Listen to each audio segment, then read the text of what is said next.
Bom dia. Nós vamos conversar hoje com o Chico Whittaker. O Chico é arquiteto, ex-vereador pelo PT em São Paulo, militante na área de direitos humanos há muitos anos, ligado à Igreja Católica e a entidades como a Comissão Justiça e Paz da Arquidiocese de São Paulo. E o Chico é um estudioso também sobre a questão nuclear. Inicialmente, Chico, eu queria até que você falasse como é que se deu essa sua aproximação e o interesse por esse tema sobre questão nuclear. Pois não. Bom dia, Gilberto. Bom dia. Mas então, essa aproximação é muito interessante porque é uma coisa da qual eu nunca tinha cogitado. Eu não fiz física, não sou físico, sou arquiteto, como você já falou, então nunca estudei os assuntos. Tenho conhecimento da questão que a gente tem na escola, no secundário, nem na universidade, que a gente nem chegava lá. Mas de repente aconteceram desastres. E o último, esse de Fukushima, no Japão, né, em 2011. E alguns amigos, entre os quais, o amigo que mais me empurrou mesmo para discutir a questão foi o Bose, o Alfredo Bose, lá da USP, né? Que ele tinha, com a mulher dele, Ecleia, tinha participado de uma resistência à tentativa de implantação de usinas nucleares na zona da Jureia, nos anos 80, 83, por aí. E tinha sido uma resistência bem sucedida, que acabaram não construindo nada lá e vieram para Angra, construir em Angra. E ele me chamou e falou: olha, Chico, vamos conversar sobre esse assunto. O que aconteceu em Fukushima pode acontecer no Brasil. Nós temos duas usinas aqui. Ou não pode? Temos que ver. E temos que considerar que, se acontecer, temos que nos prevenir. O que fazer?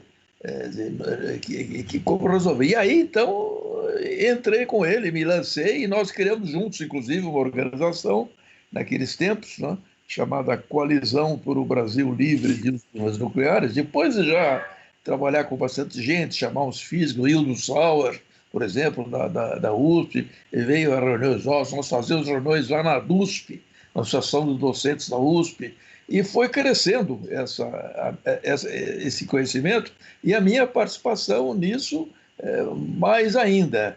E eu, ao longo desse tempo, me aproximei de uma maneira incrível, porque fui até o Japão, inclusive, e fui mais uma vez, fui duas vezes ao Japão, e fiz relações muito boas lá com gente militante antinuclear de lá, tem uns caras espetaculares, entendeu? Que são, porque o do Japão é um caso típico do processo todo, não vou falar disso agora, mas é até muito explicável, toda uma série de coisas. Tem muita relação com a bomba, entendeu? A gente pensa em usina nuclear, eletricidade, etc., mas, na verdade, essa foi uma invenção, né? Em 1953, o Eisenhower lançou o programa Átomos para a Paz, porque dizia, não, mas o átomo, trabalhar com o átomo não é só questão de bomba, não, ele também tem uso pacífico, uso pacífico de radioatividade, desde os tempos do Pierre Curie, Marie Curie, já se falava. O uso medicinal já era inclusive, uma das descobertas da Marie Curie. Mas, objetivamente, o uso da usina surgiu porque começou a haver uma pressão muito grande no mundo contra a bomba, contra testes nucleares, contra toda essa corrida armamentista que aconteceu na Guerra Fria. Então, houve uma necessidade, mas como é que vamos parar com isso? Não, porque a bomba é a arma das armas. Temos que controlar. Todos os países puseram na corrida para conseguir ter a sua bomba, inclusive o Brasil. Nós temos aquela agora central Almirante Álvaro Alberto, que é de Angra. Esse almirante foi quem, no Brasil, começou a tentar fazer a bomba brasileira. E fez mil coisas, era um cara muito ativo e tal. Bem, o fato concreto é que a usina surgiu nesse rastro de ter que manter duas coisas. A tecnologia das usinas é exatamente a mesma das bombas, e a produção do combustível que se revelou o melhor para bombas, como segundo o teste testes, né? A bomba de Hiroshima foi com urânio. A segunda bomba de Nagasaki foi com plutônio. E se constatou que o plutônio seria muito melhor para fazer bombas. E as usinas nucleares, elas produzem eletricidade e um subproduto. O subproduto é o plutônio. Porque ninguém sabe muito como é que isso acontece. A gente fala, quando fala de nuclear, etc., parece um mistério, a energia nuclear transformada em eletricidade. É um troço impressionantemente simples. O que usa-se a energia nuclear, usa-se o calor produzido pela fissão de átomos de urânio. Esse calor é produzido para esquentar a água. Essa água produz vapor. Esse vapor é empurrado com pressão para a turbina. E a turbina é que produz eletricidade. Ou seja, no fundo, é bem indireta a participação do nuclear na produção de eletricidade. Qualquer termoelétrica funciona dessa mesma forma. Quer dizer, esquenta-se a água, seja com carvão, seja com gás, seja com o que for. No caso do nuclear, se esquenta com fissão de átomos de urânio. E aí é que vem o problema. E o átomo de urânio é um átomo radioativo, né? Então, na fissão, ele se quebra. A fissão é quebrar, né? E ao que se quebrar, ele deixa de ser urânio e passa a ser uma porção de outros átomos mais radioativos que o urânio. E entre esses átomos, no processo de fissão que surgem, é exatamente o do plutônio, que ele não vem da quebra do urânio, porque é muito complicado estar explicando isso assim, para dizer, a porcentagem de átomos quebráveis de urânio num reator é muito pequena. Nas usinas é 3 a 4%. O enriquecimento de urânio que se fala é exatamente tornar a massa de urânio a ser usada bem rica num tipo de átomo que é quebrável. Para você ter uma ideia, nas usinas basta 3 a 4%, mas nas bombas é preciso chegar a 80%, 90% de enriquecimento do urânio com átomos desse tipo. Então, os outros todos átomos, são 97%, são outro tipo de átomo que não se quebra. Ele se transforma e recebe os nêutrons que são enviados, bombardeados nos átomos, e ele se transforma em plutônio.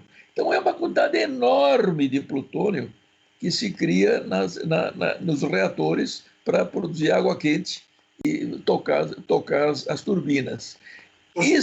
Isso é que é o lixo. O lixo atômico. Tem outros lixos. A grande preocupação sua no momento realmente é o lixo nuclear, né? E qual é exatamente o lixo nuclear gerado hoje no Brasil e com o qual nós, cidadãos brasileiros, temos que se preocupar? Exato. Inclusive, Gilberto, é interessante notar, quando a gente começa a falar de nuclear, a gente fala muito de custo, principalmente de risco, é arriscadíssimo. Acontecer desastres como Chernobyl, Fukushima, são possíveis, em qualquer lugar do mundo. E tem 400 usinas espalhadas pelo mundo. E em qualquer lugar pode acontecer, seja por efeitos climáticos, naturais, seja por erro humano, desgaste de material, pode acontecer. Se acontecer, sai de baixo. E aí não é desastre, é uma catástrofe. A catástrofe nuclear de explosão de uma usina é realmente algo muito sério. Mas não se fala-se muito pouco do lixo, porque o lixo são quantidades inomináveis, são toneladas, porque ele é visado como combustível de bomba. Então, a maioria dos países que tem usinas, estão fazendo seu estoquezinho de combustível, de plutônio para a sua bomba. Só que por isso é que as usinas ajudam a proliferação das bombas, elas ajudam porque a tecnologia é a mesma e depois a produção do combustível para a bomba. Então, por isso é que, por exemplo, lá no Irã, todos os problemas que os Estados Unidos tiveram com o Irã, porque o Irã estava enriquecendo urânio a um nível que dava para a bomba. E isso que os Estados Unidos não queriam. Eles poderiam enriquecer urânio para as usinas, mas para a bomba não. Ou seja, está muito ligado a uma coisa a outra. Agora, tudo isso, para mim, foram descobertas enormes que eu fui fazendo ao longo do tempo, entende? Inclusive porque tive a oportunidade de falar com físicos, com gente muito boa nessa área, e foi me explicando. Eu era um verdadeiro aluno, né? Nessa coisa. Imagina que eu comecei isso, eu já estava com 80 anos, 80 anos. Estava fazendo 80 anos naquele ano, quando aconteceu o desastre de Fukushima. E de lá para cá, eu estou há 9 anos, entendeu? Trabalhando nisso e descobrindo, e agora, inclusive, com esse quadro que se apresentou em Angra, é que eu fui me aprofundar mais na questão do lixo e descobri essas coisas todas inomináveis, a quantidade, o problema, etc. E como isso é tratado no mundo. É um verdadeiro dor de cabeça para os promotores do nuclear, das usinas nucleares. O lixo é realmente um problemão, porque ele se acumula automaticamente e necessariamente com o próprio funcionamento das usinas. Para parar de acumular esse lixo, tem outro tipo de lixo, né? Por exemplo, todas as ferramentas, luvas, capacetes, vestimentas dos trabalhadores das usinas, tudo isso fica contaminado, e outros equipamentos usados e tal, tudo isso é lixo que tem que ser guardado, e é guardado por muito tempo, tem que ser deixado. E é para ter uma ideia, isso que eu acho muito impressionante. Esse bendito plutônio que eu te falo, imagine você que ele tem uma meia-vida. Meia-vida se fala, é o termo que se usa para dizer a metade da massa de urânio deixa de ser radioativo em quanto tempo? Você pode imaginar que é 24.100 anos. Ou seja, metade da massa do urânio deixa de ser radioativa em 24.100 anos. A outra metade continua radioativa. Então, se você somar essa metade com a metade da metade, com a metade da metade, dá milhões de anos. Então, muito tempo. Muito tempo. É um elemento, e isso é o lixo que eles têm que dar um jeito de dar um sumiço nisso. E o sumiço não se resolveu o problema até hoje.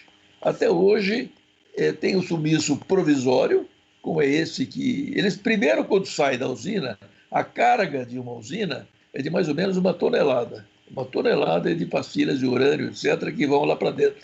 E sai disso, ela sai quente, ainda continua o processo de decaimento nuclear que produz calor, ela é levada para piscinas e tem que ser mantidas refrigeradas, porque elas continuam esquentando, ao lado das usinas. Então, a Angra 1 tem uma piscina, a Angra 2 tem outra piscina, cada usina tem que ter a sua piscina de rejeitos de combustível dela já usado. Então, uma vez que isso é colocado na piscina, isso já para ficar lá 100, 200 anos, porque não esquenta, senão num prazo muito grande, não esquenta, não arrefece, não esfria, senão dentro de um prazo muito grande. Então, é levado para isso. Agora, o que está acontecendo em Angra 1 e Angra 2 é que as piscinas estão lotadas. Já não cabe muito mais rejeito de combustível usado nelas. Ô, Chico, e tem um fato novo, né? Nesta sexta-feira, 22 de janeiro, está havendo uma audiência pública lá do IBAMA para discutir justamente as chamadas UAS, né? Que são unidades de armazenamento a seco. E você encaminhou à direção do IBAMA uma série de questionamentos, de cobranças, de pedidos de explicações. Aí seria interessante você dizer exatamente o que você está colocando, pedindo e que o IBAMA esclareça justamente sobre a segurança dessas unidades. Essas unidades foi a solução provisória encontrada nos Estados Unidos. Os Estados Unidos é que inventaram essa tal de UAS, porque as piscinas, as 100 usinas que existem nos Estados Unidos, estavam lotando. Não cabia mais combustível usado nelas. Então, como é que vamos fazer? Vamos levar para um repositório definitivo, que é um troço a ser construído debaixo da terra. Na Finlândia tem um a 500 metros de profundidade. Na França estão tentando fazer um igual. E lugar nenhum do mundo resolveu ainda. Nos Estados Unidos, na Yucca Mountain, lá na Nevada. Entendeu? Então, estão construindo esse. Enquanto não pode ir para o repositório definitivo, que diz os finlandeses que é para a eternidade, Tem até um filme, um documentário no YouTube muito interessante para as pessoas verem, chamado Into Eternity. Está no YouTube, facilmente acessível, que conta como é que está sendo construído esse repositório lá da Finlândia. Coisa que no Brasil é incogitável, porque é tão caro fazer isso, que no Brasil não tem cacife. Aliás, nesse sentido, nuclear no Brasil é uma verdadeira loucura. Tem um amigo nosso que é presidente da Comitê da Bacia do São Francisco, que é lá, estão querendo construir mais usinas na Lagoa de São Francisco. Então, ele entrou também nesse processo e num live que ele participou, ele falou: é uma verdadeira insanidade que o Brasil não tem cacife para aguentar o tranco de um desastre tipo Fukushima e Chernobyl. O Brasil, se o Brasil está quebrado, como diz um outro aí, né? E aí ele se quebra definitivamente. Aliás, a União Soviética, digamos, o desmoronamento da União Soviética se deu muito por causa, um dos fatores foi exatamente o desastre de Chernobyl. Então, o Brasil não tem cacife para isso, e muito menos cacife para construir o repositório definitivo, que é um troço carérrimo, não dá. Assim como é muito caro a coisa mais imediata, que seria retratar esse combustível usado para tirar dele o plutônio e guardar para bomba. Só tem 2 países no mundo que têm usina de retratamento para isso: a França e o Reino Unido. Nenhum outro país do mundo conseguiu fazer, nem os Estados Unidos. Então, são coisas que, quando a gente pensa bem, a gente fica olhando e diz: meu Deus, e essas são as perguntas que eu fiz para o IBAMA. Então, o IBAMA constatou que o que está se fazendo é transferindo da piscina uma quantidade que é sempre crescente, e que a hora que encher essa piscina vai encher de novo, que as usinas continuam funcionando. Transferir isso para um lugar que é uma bolação americana, botar isso em tubos de concreto e de aço de 4 metros de altura, os elementos de combustível seco, combustível tirados das usinas, já usados, né? Botar nisso, tem que manter refrigerado. Como nas usinas é dentro da água fria, refrigera a água, aí nisso refrigera com ar, ventilação, mas não pode ser somente a ventilação natural, tem que forçar a ventilação. Então, imagine, uma das perguntas que eu fiz para o IBAMA: quem que vai tomar conta da refrigeração desses tubos cheios de plutônio e outros combustíveis extremamente radioativos durante 300, 400, 500, 1000 anos? Quem vai tomar conta disso? Quando as usinas de Angra 3 acabarem de tempo de validade delas, vão ter que ser fechadas. Então vai desistir, vai desaparecer a central Almirante Álvaro Alberto, vai desaparecer, que não vai fazer mais eletricidade. O que vai ficar tomando conta lá para durante 300 anos? Detalhe, fizeram outra loucura, é outra pergunta que eu faço. Como é que vocês decidiram? No mundo inteiro não se coloca essas unidades de armazenamento a seco à beira-mar, que o mar é imprevisível, inclusive agora com mudança climática, elevação de nível do mar. Então, dentro de 100 anos... Pode até avançar sobre essas unidades. Avançar sobre isso vai destruir. E tem uma outra coisa que eu coloquei, que os caras não cogitam, é que para terrorismo não há alvo melhor do que isso, do ar. Então, não tem terrorismo no Brasil agora. Eu pergunto para os caras aí do IBAMA: mas como é que é? Vocês acham que daqui a 100 anos, 200 anos vai ser a mesma coisa? Será que o terrorismo desse tipo não vai até chegar no Brasil também?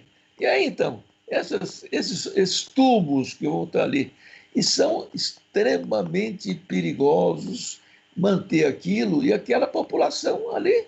Você sabe, qualquer expansão, qualquer vazamento de radioatividade que dê, não tem solução, que ninguém segura, não tem jeito de segurar, que a radioatividade sai pelo ar, pela água, pelo que seja, e atinge as pessoas. E quando ela, inclusive, aspira partículas radioativas, ela morre muito mais rapidamente. Mas é coisa, às vezes, que leva 20, 30 anos para a pessoa ter um câncer por causa disso. Mas acaba tendo. porque aquilo é um negócio que está dentro do corpo dela, os elementos radioativos que entram no corpo dela estão funcionando, vão destruindo molécula, destrói, por exemplo, a molécula de DNA. Aí os filhos nascem mal formados. Ou seja, Gilberto, é uma verdadeira tragédia. E, para mim, o mais impressionante para quem começa a estudar isso é o desconhecimento geral que se tem no Brasil dessa realidade, que nos enganam, contam as coisas de uma maneira totalmente enganosa, entende? E é o que faz. Não é um assunto fácil de compreensão assim. Não é fácil, embora seja relativamente fácil entender a base dele, entendeu? Mas ninguém se mete a falar muito disso porque é muito complicado. Você está falando besteira, não é bem assim, não. É muito simples no fundo, mas não é divulgado. Então, por exemplo, como é que eles estão fazendo uma audiência? Já as usinas de Angra 1 e Angra 2 foram construídas sem consultar ninguém. Quer dizer, os militares impuseram aquilo e ninguém disse sim ou não. Recebeu. Aí eles compram a população, compram a prefeitura, compram todo mundo, com tudo que eles podem dar. E é muito dinheiro envolvido nisso. Eles têm muito dinheiro para abrir escola, até para abrir hospital, para tudo, para poder fazer isso. Vão enganando. E agora, e quem mais perde ali são as populações autóctones que estão ali, que não tem nem possibilidade de acessar esses dados. Então, agora, fazem uma audiência pública para inglês ver, porque quem é que vai ter acesso a isso por internet? Quem é que vai poder acompanhar? Quem é que vai poder contestar? Quer dizer, ninguém. Então, o que eles vão fazer? Eles vão, de roldão, vão impor e vão acabar fazendo essas usinas. Então, essas unidades.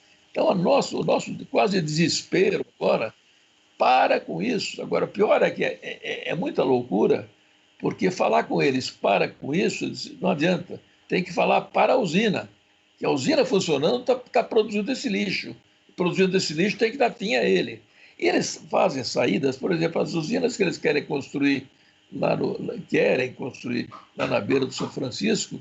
Ela se perguntou: o que é que eles vão fazer com o lixo? A gente põe no Baixo da Catarina. Baixo da Catarina é uma planície na beira do São Francisco, mais para baixo, que era o esconderijo do Lampião, que é tão inóspito, tão inacessível, que só o Lampião mesmo podia se esconder lá, e ninguém chegava. Então, ele tem esse Baixo da Catarina. A gente põe no Baixo da Catarina, como se isso resolvesse. A radioatividade que eles vão pôr lá vai espalhar pelo lençol freático, ou seja, é muito irresponsável, muito insano, entendeu? E essa é a nossa grande luta. Como é que chama? Essa audiência poderia ser a ocasião de mais gente entrar nessa discussão, tomar conhecimento do que se trata e fazer realmente uma oposição. Agora, a oposição, a gente nem está fazendo oposição contra as usinas, mas é meio automático. Se a usina produz isso, o que tem que fazer? Tem que ir na causa. Onde é que surge esse lixo? Não surge de atividades domésticas. Esse lixo surge do bruto do equipamento tecnologicamente de altíssima complexidade, dificílimo de ser manipulado, perigosíssimo, surge disso. Então, como é que vai fazer com que esse lixo não exista mais? Fechando as usinas. Obviamente, os militares nunca vão querer fechar nossas usinas, porque no Brasil, infelizmente, por mais incrível que pareça, há muitos militares, não só militares, que sonham ainda do Brasil virar uma nova Coreia do Norte, com a sua bombinha para ameaçar vizinho, para ameaçar, porque a bomba só serve para ameaçar. Ninguém mais se mete a jogar bomba em ninguém. Sabe que se joga uma bomba, recebe outra de volta. Então não pode. Então isso é que fez com que chegasse a Guerra Fria. A Guerra Fria foi o momento em que o armamento chegou a um tal nível que não dava para um atacar o outro. Se um atacasse o outro, destruía os dois. Então ninguém se mete nisso. Então a bomba virou uma arma de dissuasão. No caso da América do Sul, a Argentina estava avançando muito avançou mais do que o Brasil nessa questão nuclear, então tem que fazer a nossa aqui. E daí a gente fala para os argentinos, olha aqui, vocês começam a mexer muito, a gente joga uma bomba. Os argentinos falam, bem, a gente joga a nossa em cima de vocês. É o que acontece com a Índia e o Paquistão atualmente. A Índia e o Paquistão têm bombas, os dois. Então, não se metem um com o outro nem a pau. Porque se um jogar uma bomba no um, o outro joga bomba no um. Ou seja, é uma verdadeira insanidade que prevalece no mundo. Ô Chico, o nosso tempo, infelizmente, já está quase encerrando, mas ainda vou tentar colocar duas questões, se você conseguir colocar de maneira sucinta. Primeiro, como você já falou, a audiência pública seria uma coisa para inglês ver. Então, você não acredita que virão respostas a esses questionamentos aí que você está fazendo. E, segundo uma curiosidade, o Brasil tem a sétima maior reserva geológica de urânio do mundo. Isso é uma coisa que não deve ser explorada, essa reserva aí na sua avaliação, claro, né? Com certeza pela sua avaliação. No mundo inteiro o que se fala é deixe urânio debaixo da terra. Isso é uma verdadeira maldição, mexer com esse urânio. Eu vou te dizer mais uma coisa, é tão impressionante isso, que mexer com urânio já cria só revolver o minério de urânio faz sair um gás radioativo, chamado radônio.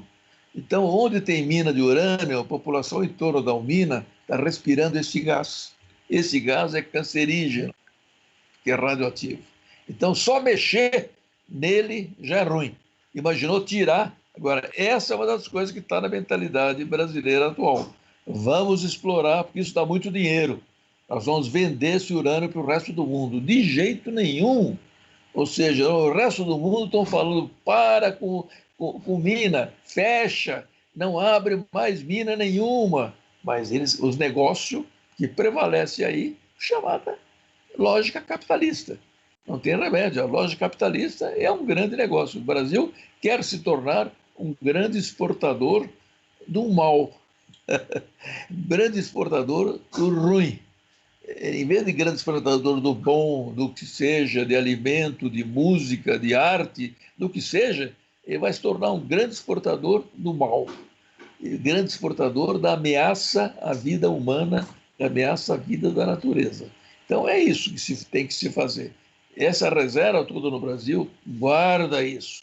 Não mexe nisso, não.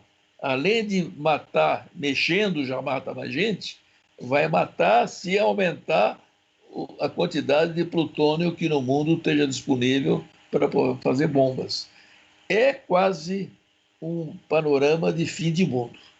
E eu costumo dizer que agora a gente fala muito do problema climático e realmente o colapso ambiental está se falando cada vez mais da aproximação, mas dentro desse colapso tem o colapso nuclear. Se essas 434 usinas que existem no mundo todo forem atingidas por diferentes tipos de efeitos sísmicos, de inundações, etc., vai aumentar. E eu vou te dizer uma coisa, viu, Gilberto, que me impressionou muito quando eu soube disso. E a Terra, propriamente dita, ela era radioativa no início, há trilhões de anos. A vida só se tornou possível na Terra quando o nível de radioatividade baixou. Enquanto o nível existia, cada molécula que tentava se juntar com outra, vinha uma radiação, separava. A vida só se tornou possível quando a radioatividade da Terra baixou. E ela ainda existe. Nós estamos sujeitos permanentemente a um nível de radioatividade que se chama de radioatividade de fundo, que é muito baixa e a gente pode sobreviver com isso. O que a humanidade está fazendo agora é retornar radioativa à Terra. Isso é um crime inominável. Por isso é que eu, quando entrei nisso, quanto mais eu entrava para estudar, mais assustado eu ficava. E agora, para mim, quase que virou uma ideia fixa. Chamar a atenção das pessoas. Gente, que loucura é essa? Gente, vamos acordar. Né? Uhum. Agora, a quantidade de interesses que existem por trás disso, inclusive profissionais, de técnicos, de cientistas, etc., é muito grande. É muito forte o lobby da pressão pelas usinas. E é um assunto muito importante, né? Extremamente grave e sério, e por isso é importante esse seu alerta e essa sua preocupação. E eu espero, então, que a gente possa voltar a este tema assim que for possível e você continuar esclarecendo e chamando atenção e alertando aí sobre o papel das autoridades e a responsabilidade no tratamento de questão tão importante. Muito obrigado. Eu agradeço muito, Chico. Espero que a gente volte a falar, então, sobre esse assunto em breve. Pois não, olha, estou à tua disposição. Enquanto eu tiver força para isso, eu estou aqui para isso. Então, estou à sua disposição e eu espero também que a gente consiga acordar um mínimo de gente no Brasil para parar esse troço antes que seja tarde demais. Esse é o nosso... Muito obrigado pela entrevista. Muito obrigado, Gilberto. Obrigado pela sua atenção. Um grande abraço. Obrigado. Abraço, meu caro. Até mais, até mais. Tchau, tchau, tchau. Você está ouvindo Jornal Brasil Atual. As notícias que os outros não dão.